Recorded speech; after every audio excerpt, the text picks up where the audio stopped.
Bonjour la classe. Alors, qu'avons-nous comme question aujourd'hui?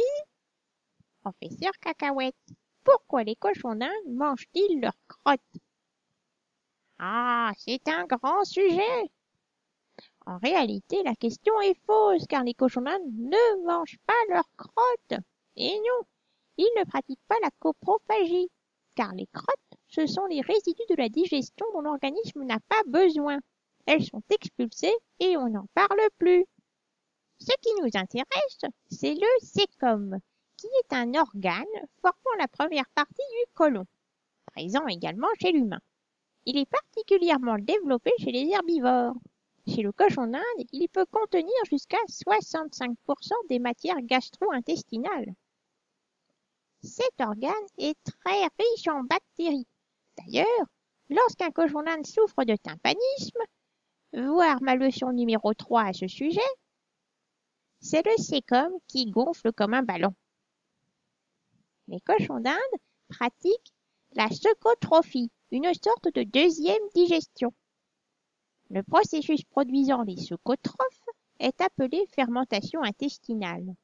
La nourriture passe par l'œsophage, l'estomac, le petit intestin, où les nutriments sont d'abord mal absorbés et ensuite vont dans le côlon.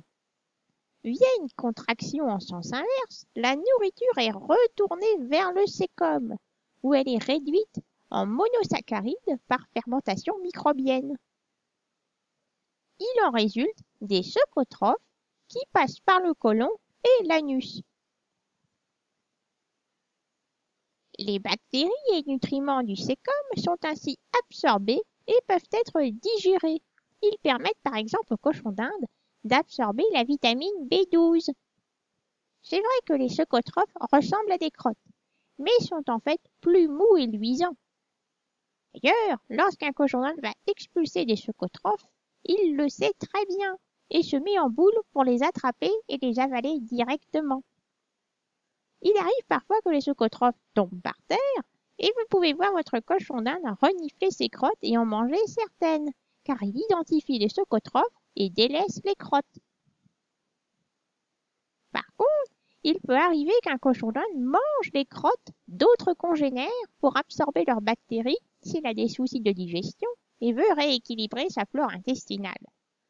C'est un comportement qui est plus courant chez les jeunes individus. On se retrouve le mois prochain pour une nouvelle leçon.